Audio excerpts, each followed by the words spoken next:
Hello and welcome to South Asia Today, a show that provides you the glimpses of South Asia. I'm your host Shivangi Mishra. Let's begin with the headlines first. Authorities construct riverfront in Kupwara to boost tourism.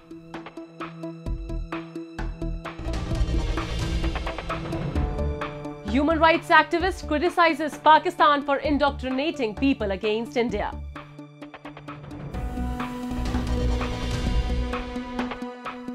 And Kapileshwar Temple in Odisha's Bhubaneswar to come under ASI Protected Monuments list. Let's begin the show.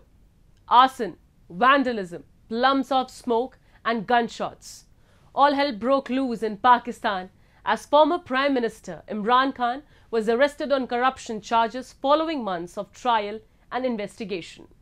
Khan supporters stormed government buildings, vandalized properties, and clashed with security forces. These unprecedented scenes, described as a black chapter by the Pakistan Army, marked a fresh low in Pakistan's political discourse that has been plagued by months of political and economic crisis. Why has almost every Pakistani Prime Minister met a similar fate? What role does Pakistan's army have to play in the deadly unrest? Let's have a look at the situation ground in Pakistan. Immediately following his arrest, the country descended into chaos and anarchy ensued. Never seen before scenes surfaced as Imran Khan's supporters cried foul play and vowed vengeance. तालिबागी ने जो किया है बहुत बड़ा जुल्म किया है और हमारी रेड लाइन को इन्होंने क्रॉस किया है अगर हमारी रेड लाइन को इन्होंने क्रॉस किया है तो ये ना समझे कि हम खामोश बैठेंगे हम इनका वो हशर करेंगे ये पूरी जिंदगी याद रखेंगे The house of an Army Corps commander was attacked. The Radio Pakistan building was set ablaze, and Khan's supporters aggressively sought retribution from the Pakistan Army, alleging that Khan's arrest was a politically motivated act of army handiwork. خان د پاره مود ځان د خپل سلیوي ورکولې ته مونږ تیار مو خپل کاروبار بند کړی دی مونږ راوتی یو کني واحد ز سهارا هم د کورس کوم د کنار څخه ورې یو غړو د شپې خرو خو اني ټایم ار یو سرکاري امارات معاصره مونږ کولای شو ان شاء الله ته تیار یو کسل ولي ک 300 ولي ک زر ولي ک څومره کارکونان ولي مونږ بدا کوو It is alleged that Imran Khan and his spouse were given land worth millions of dollars by a real estate mogul via a charitable trust. Imran Khan has denied any wrongdoing. In the eyes of his loyal supporters, Imran is beyond criticism and can do no wrong. Opposing voices, however, maintain that Imran Khan was among the top corrupt leaders while in office and deserves to be barred from public life.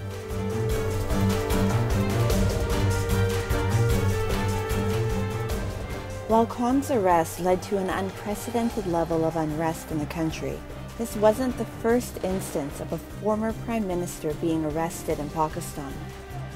Nearly all prime ministers in the last few decades have either been found guilty of corruption or have fallen victim to the powerful Pakistan Army, the country's deep state, which holds great sway in almost every political and business sector of the country.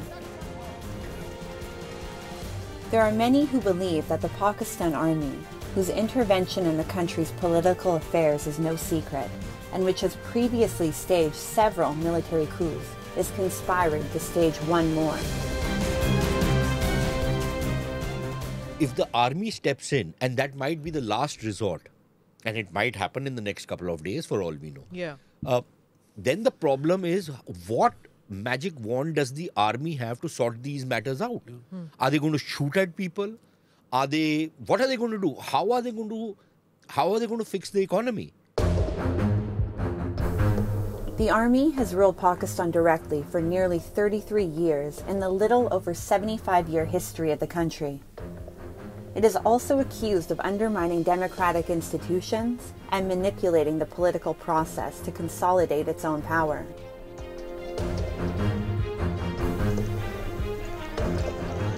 Imran Khan's arrest and the subsequent outbreak of chaos coincides with the massive economic crisis the people of the country have been grappling with for the past several months. The country is yet to recover from the trail of destruction left by the floods last year. Inflation is at an all-time high.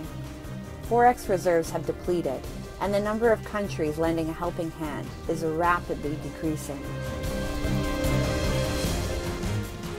This is how the spiral has gone out of control in Pakistan. They have the largest contiguous irrigation network in the world. Till about 2 or 3 years ago, they had surplus wheat, which they would send out. Today, they have to import 3 million tons of wheat. You know why? Because the acreage under wheat has been reduced. They don't have enough fertilizers. They don't have enough water. Even China, Pakistan's so-called all-weather friend, has reprimanded the country for not being proactive enough in dealing with both immediate and long-term challenges. Experts believe that Pakistan's turbulent political situation can deteriorate further if the ruling government fails to take effective action immediately. But above all, it is imperative for Pakistan to resolve Khan's situation, for if it is left unaddressed, it can escalate into unprecedented levels of turmoil and tumult. Jammu and Kashmir is one of the most popular tourist destinations in India, which is visited by tourists not just from India but abroad as well. Authorities, therefore, keep taking several steps to improve the region's infrastructure and promote offbeat budding tourism destinations in the territory. Moving on the same lines, Jammu and Kashmir authorities are constructing the riverfront to promote Kupwara as a budding tourism destination in Jammu and Kashmir. The Union Territory of Jammu and Kashmir is blessed with scenic views, lush green valleys, abundant forests and plenty of water resources. A budding tourist destination in the valley is that of Kupwara, which is abundant with beautiful water resources and many riverfronts. With the motive of promoting Kupwara as a budding tourist destination, authorities are constructing a riverfront in the district. वो चाहता है tourism को बढ़ावा मिलेगा यहाँ पर तो इससे रोजगार के मौके खुलेंगे हमारे जिले में रोजगार का इससे बहुत बड़ा एक फायदा यूथ को मिलेगा यूथ चाहता है क्योंकि टूरिज्म से ही इस वक्त जो हमारा यूथ है वो अपना रोजगार कमा सकते हैं चाहे बंगस को डेवलप करने में जिस तरह हमारे डीसी साहब ने कदम उठाया है जिस तरह बंगस दिंगियारी या जो वाटर जो हमने इससे पहले जो हमने विंटर कार्निवल किया था दिंगियारी में हम चाहते हैं डीसी साहब से हम अपील करते हैं आपकी चैनल की वसादत से यहाँ अपने टूरिज्म के डायरेक्टर साहब है जिस तरह कुपवारा में आपने इसको एक बहुत ही बेहतरीन नजारा दिख रहा है इस वक्त जो वाटर फ्रंट यहाँ पर बनाया है Being constructed by the district administration of Kupwara, this riverfront is being constructed at the banks of Lolap Nala. The construction work is being carried out by the Rural Development Department in collaboration with Geology and Mining Department Kupwara and is named as Amrit Sarovar Riverfront. Local tourists are praising the efforts undertaken by the authorities as promoting Kupwara as a tourism destination will also boost employment and commerce in the region. में हमने कुपवाड़ा में waterfront बनाया, गूज में waterfront बनाया, खुमरियाल भी बनाया और सिर्फ पानी को रोका नहीं तो उसके साथ जो एरिया है उसमें अच्छे से उसको ब्यूटीफाई किया, उसको पार्क कराए। आप देख रहे हैं कि गूज में और कुपवाड़ा में हेल्पल में बहुत अच्छे वाटरफ्रंट्स बने हैं, उसमें एलईडी ट्रीज़ हमने लगाए हुए हैं जो एक अच्छा सा वहाँ पे जो है वो ब्यूटिफिकेशन का काम कर रहे हैं। गूज में आने वाले दिनों में आप देखेंगे कि अच्छा सा लेज़र शो हमारे वाटरफ्रंट के सामने होने वाला है। Municipal committee municipal council Kupwara ने उसके लिए हमें काफ़ी मदद की, चेयरमैन साहब ने मदद की। तो इन सारी जो है इस प्रोसेस में हम चाहते हैं कि कुपवाड़ा टाउन हो, हंदवाड़ा टाउन हो, आसपास के एरियाज हो, उसको किस प्रकार से ऐसे एरियाज बना के कुपवाड़ा के एक यूएसपी डेवलप करें और टूरिज्म स्पॉट्स बने।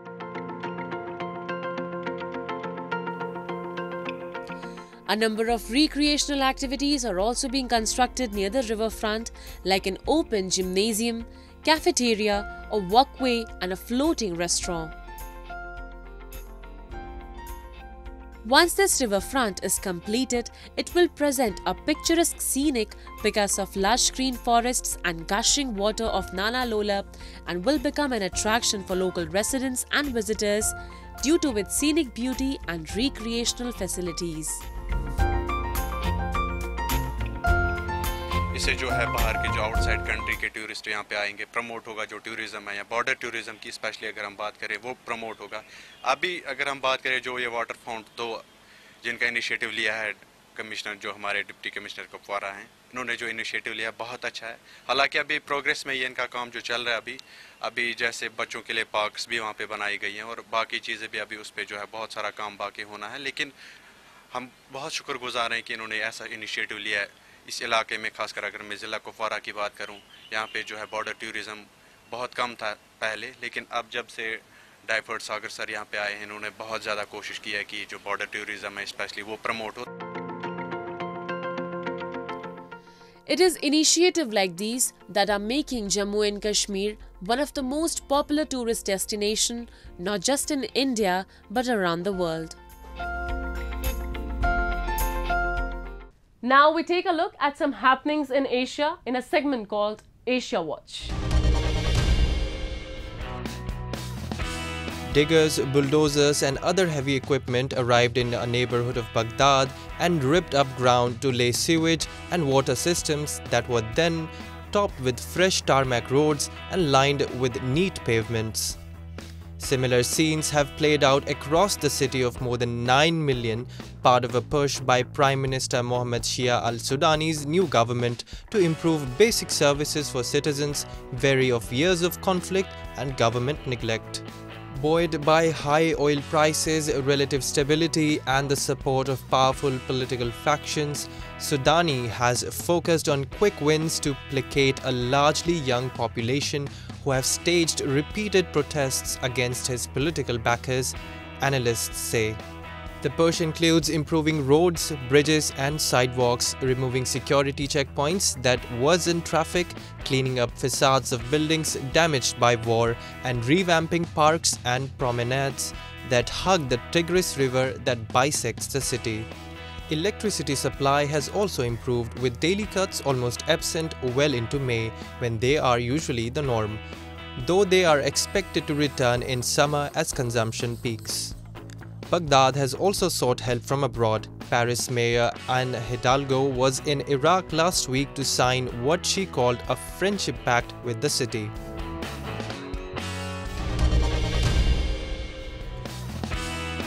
Thousands of Israelis marched from Ramat Gan to the ultra-Orthodox city of Bnei Brak to protest the government's 2023 to 2024 budget, which adds hundreds of millions of shekels for the Jewish ultra-Orthodox community. Israeli Prime Minister Benjamin Netanyahu and his coalition of religious and nationalist parties must approve the budget by the end of the May to avert the threat of a new election. Strained by months of unprecedented street protests, Western disapproval and plummeting polls, the government has set up 13.7 billion shekels for coalition funds, money to finance political deals with the ultra-Orthodox Jewish and pro-settler parties on which Netanyahu's coalition depends. With 64 of Parliament's 120 seats, Netanyahu's coalition appears on course to vote it through. But around 2,000 people marched in Bnei Brak to express their disapproval. State support for ultra-Orthodox institutions and community, as well as exemptions from military service, have long been an irritant to many Israelis.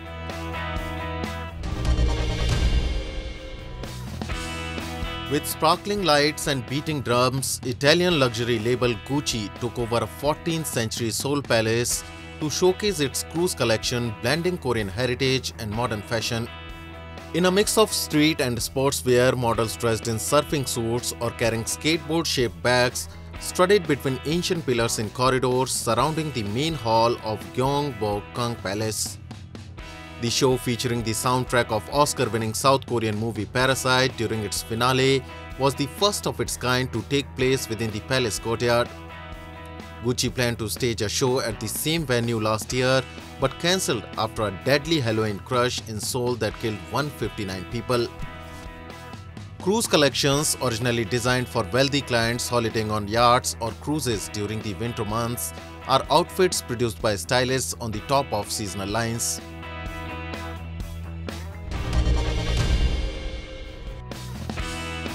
Local residents in southern Bangladesh began to clean up debris and repair their damaged homes a day after Cyclone Mocha made landfall.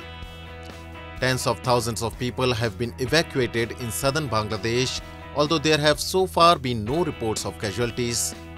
In Myanmar, however, at least 3 people have been killed and 13 injured since Mocha hit its western region, state-run media reported.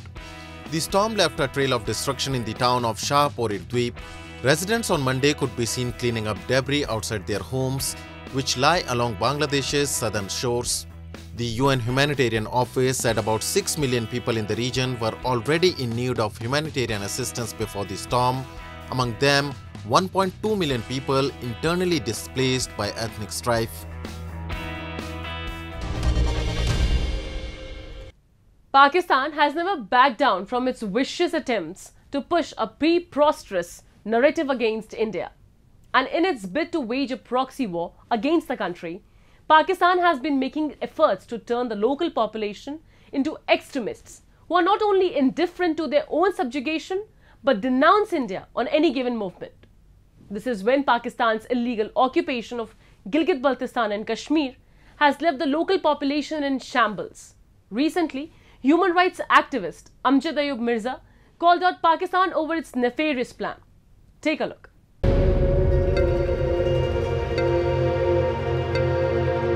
The people of illegally occupied Gilgit-Baltistan have for decades continued to endure atrocities at the hand of a stooge administration planted by the Islamic State of Pakistan.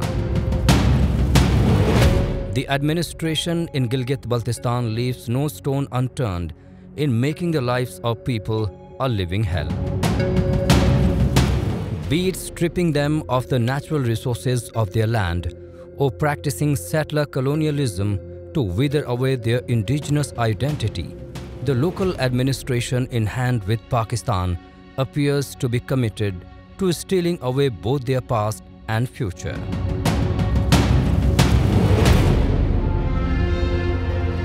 They are trying to convert the Poonch division, the whole division of Poonch, adjacent to Indian Union Territory Jammu Kashmir, into a new jihadi base camp for launching attacks against Indian Army, Indian security forces, and create havoc in Union Territory Jammu and Kashmir. Why have they selected the Poonch division?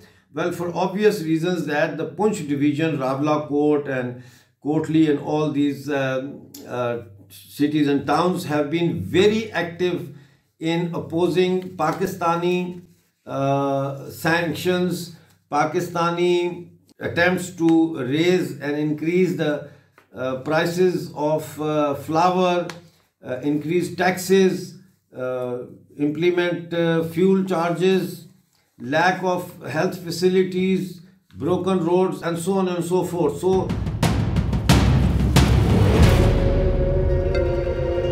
the state of Pakistan, upon realizing that people have been simmering up angst against them, is now back to its vicious plans of using propaganda to turn the anti-state sentiments in illegally occupied Gilgit-Baltistan into anti-India sentiments. To achieve this goal, Pakistan systematically targets the youth studying in colleges and indoctrinates them into hating India, their only hope for a better future. This way, Pakistan ensures that people's future remains in utter darkness while it acts as a mute spectator. The resurgence of state-funded extremist groups like Jamiat-e-Tulba means that any call to preach ethnic or religious diversity will be discouraged and trampled upon. Their aim is to turn innocent people into terrorists who would later help Pakistan wage a proxy war against India. Been trying for a while to subdue this movement. One of the main aims is to convert the anger of the people from being anti-Pakistan to anti-India and use jihad and use Islamic religion to transfer the anti-Pakistan narrative into a jihadi narrative against India. This is very dangerous. At a time when the entire population in Pakistan occupied Kashmir and Gilgit-Baltistan are engulfed in resistance against the fascist regime, it appears that Pakistan is more interested in turning a generation of young minds into religious extremists and terrorists. Now we take you to the Bhubaneswar city of Odisha, which is also known as the Temple City of India, home to some of the most magnificent temples like the Lingaraj Temple and the Raja Rani Temple. The city houses some of the magnificent structures in Hinduism. Recently, the famous Kapileshwar Temple in Odisha's Bhubaneswar city is to be added to the protected monuments list of the Archaeological Survey of India. Take a look. This is the magnificent Kapileshwar Temple, which is situated in the Bhubaneswar city of Odisha. It is situated in the Kapil Prasad area, just 1 kilometer away from the 11th century old Lingaraj Temple of Bhubaneswar. One of the oldest still existing temples in the state, it is a significant place of worship for Hindus in India. The temple is being added to the protected monuments list of the Archaeological Survey of India for its preservation and better upkeeping.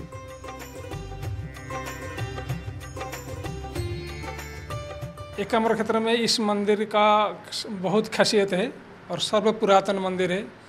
आप ये जो मंदिर दिखाई देता है 5th century का मंदिर है। कपिलेंद्र देव ये जो मंदिर आप दिखाई देता है इसका रिनोवेशन किया है, लेकिन हमारा ठाकुर जी जो कपिल मुनि एक कपिलनाथ और इसका और एक नाम है कपिल मणि, ये 4 युग का ठाकुर है।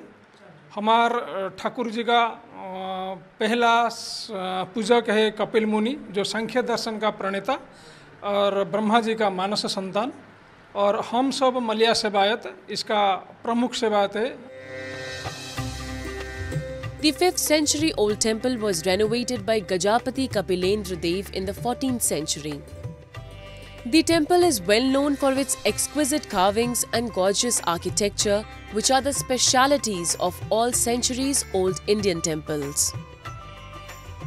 The temple's presiding deity is Lord Kapileshwar, a form of the Hindu god Shiva, which is placed inside the temple premises in the form of Shivalinga.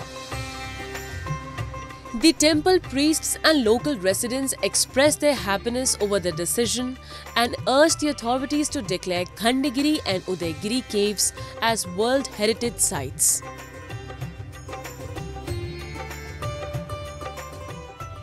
हमारा जो आदरणीय सांसद लफराजिता सड़ंगी, इसके पास हम गए 1 साल पहले और इसको हमें सब हिस्ट्री बताया। वो इतना प्लीज हो गया कि वो मोदी जी को खुद कहा और सेंटर का जो संस्कृति मिनिस्टर है इसके पास गया और वो तुरंत पदक्षेप लिए और 2-3 बार वो मैडम हमारे यहाँ आए दर्शन जी के लिए। वो इतना प्रसन्न हो गए ठाकुर जी के पास, वो हमको मैडम हमको अवार्ड दे कि 1 साल के अंदर अंदर मैं इसको एएसआई में अंतर्भुक्त करूँगा। The Kapileshwar temple is a fine example of Kalinga style of architecture, which is known for its elegance and simplicity. It is a well-known tourist destination that attracts visitors and devotees from across India and the world. The dominant feature of the temple is the 60 feet high temple and its adjacent pond surrounded by stone steps. The temple is a satellite of the main temple in Bhubaneswar, the Lingaraj Temple. हजारों मंदिर और ये मंदिर में फ़र्क है, क्योंकि ये सबसे भुवनेश्वर में सबसे पुरातन मंदिर जो है उसमें से एक है। लिंगराज मंदिर से भी बहुत पुराना है। उसको तो जजाति केसरी महाराजा जो उन्होंने बनाया था। इसे मैंने बताया कि कपिलेंद्र देव जो थे वो पुनरुद्धार करे थे, उससे पहले मंदिर था। तो अभी आप लोग खुश हैं? जी अपराजिता सडिंग मैडम जो किया ये स्टेट गवर्नमेंट को उनके पास लेके गए, उसमें हम खुश हैं जो मंदिर का ये डेवलप होगा। According to legend, this is the birthplace of sage Kapila, who is considered as the father of Sankhya philosophy. He is also considered as the brainchild of Brahma and an incarnation of Lord Shiva himself.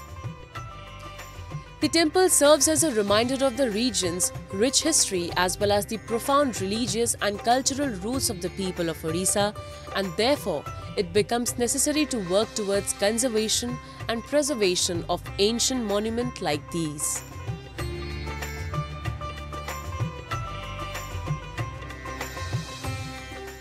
It's time for me to wrap up today's episode. We'll be back next week at the same time. This is Shivangi Mishra signing off on the behalf of the entire production team of South Asia Today. Goodbye and take care.